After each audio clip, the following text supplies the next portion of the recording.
What are the must-haves for Miami here in 2025 to get to where they ultimately want to go? Which, if you're a Miami Hurricane fan, you're saying, all right, now we got Carson Beck, retooled the roster a little bit, another year under Mario Cristobal, getting better every single year. This is the year we win the ACC, we make the college football playoff.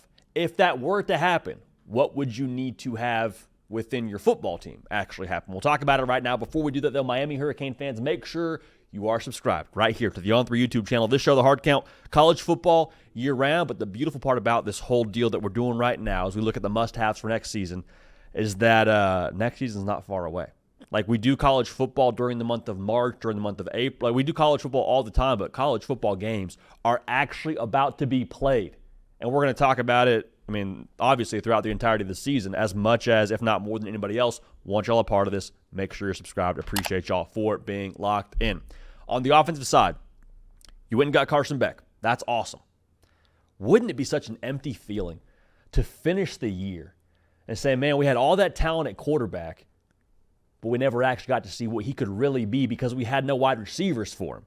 That's kind of been a point of not contention, maybe discussion for Miami fans going into next season because you lost a lot of dudes. Jacoby George, gone. Xavier Restrepo, gone. You have a couple of guys now that you're counting on that are super talented but somewhat unproven. Malachi Toney, think he's going to be a dog. Everyone that I've talked to near the 305 or involved with Miami or close to Miami says, yeah, this guy's a little bit different. All right, he's going to be a ball player for us from game one. Still have to see it. Mario Cristobal came on this show and told us, I'm not going to say too much about those guys because I don't want to speak before they actually do anything in a college football game. So Malachi Toney, got a ball.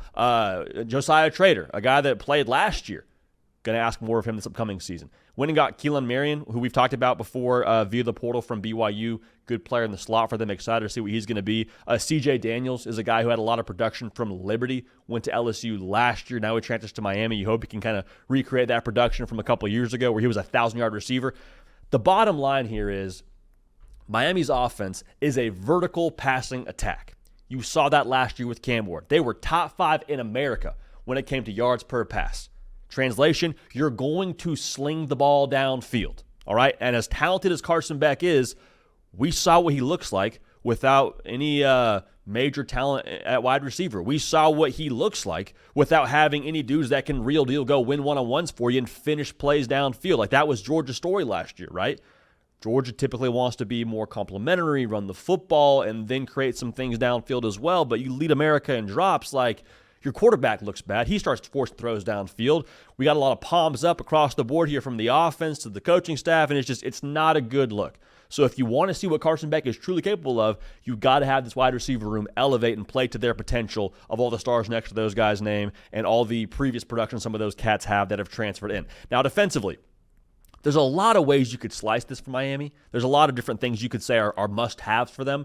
I'm going to go a little bit more big picture here. I need a cliche Miami defense. Right? You're saying, JD, what are you talking about? You've heard all the cliches, right? And when it comes to coach speak as another way you would probably describe this, I need 4 quarters of football. I need consistent. I need a workmanlike attitude. Whatever, platitude you want to rip there, you can do that. But I need that from Miami here in 2025. And it sounds, again, a little bit generic, but roll with me here. Last year for Miami, if you look at the numbers and you didn't watch a lick of Hurricane football, you say, they weren't that bad last year, were they? Number 27 in total defense. Y'all, Miami, statistically speaking, was ahead of 2 teams that made the college football playoff. 2 teams that won their conference in Georgia and Arizona State, respectively. Miami had better numbers defensively than both those football teams. However, Miami, on Selection Sunday, is watching other teams get called to be a part of that 12-team playoff. Why? Because situationally, Miami was always missing. Bueller, Miami, where are you at here? In the first half, Miami was notorious for starting slow. They were 93rd in America in first half points allowed. Now, in the second half, you'd have Cam Ward kind of do the whole Superman thing. He'd go crazy. The defense would bow up a little bit. They were top 50 when it came to points per allowed in the second half. But if I'm only getting 2 quarters of football from you a game, we're not going to get to where we want to go. If I'm wondering what quarter Miami defense is going to show up, we're not going to be successful. And so you went out and got a bunch of players via the portal to try and buoy those efforts. But I need Miami to be just reliable, consistent, all the cliches. I need that from this unit here because I think your offense has a chance to be pretty good. I really do with Carson Beck running the show. So culturally, what is an observation for us right now for Miami? Or what's the non-negotiable for 2025? I need a pro mindset. Like, you remember Lane Kiffin talked about that a lot a year ago for Ole Miss. Why was he saying that? Because a year ago, and consistently, Ole Miss goes to the portal pretty heavily every single year. So you need your guys to come in and say, we're here to do a job. We're here to play football, win games. Same thing for Miami this upcoming season. Went out and got 20 guys via the portal, top 5 portal class, your quarterback included. That's awesome. But like, if you are not all the way locked into what the mission is here at Miami, we're not going to achieve our goals. Like, to be a pro, to have a pro mindset, is you don't let the external bother you. You're not worried about who you're playing. You're not worried about what day of the week it's on. We could play in the parking lot. We could play on national television on Saturday in prime time. It does not matter. You're getting the same from us. Miami's talent is good enough to be in that ACC title game. Hear me clearly. They are talented enough. I think they're one of the top 2 rosters in the conference. The ACC is them and Clemson, as I see it right now. But why did Miami not play for the conference title a year ago? Because we're doing something different in the second half against Syracuse.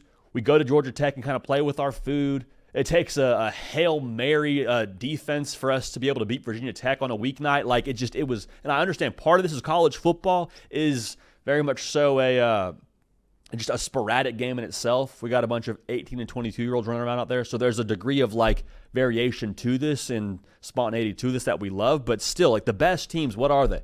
The same every single week. And for Miami, with all the different players they brought in, it's going to take that professional mindset for them to, just what I said, win the ACC and make the college football playoff. So for Miami, it's a team that has been knocking on the doorstep here for a minute, a team that gets a lot more flack than they probably deserve, I think in some part due to the logo. But regardless, Miami, I think, can be as good as they choose to be in 2025. And if they get to the college football playoff, let's say they're the ACC runner-up, I think there's going to be a brand new level of potential that they can tap into with Mario Cristobal and the way they can add talent and what the future looks like in Coral Gables. So bottom line, you get these must-haves, vibes would be immaculate in the 305, even better than they already are. Make sure you're subscribed. Caden Smith on the 1s and the 2s for myself, Jody PicKell. We appreciate y'all. We love y'all. We will keep this party rolling. We will see y'all next time.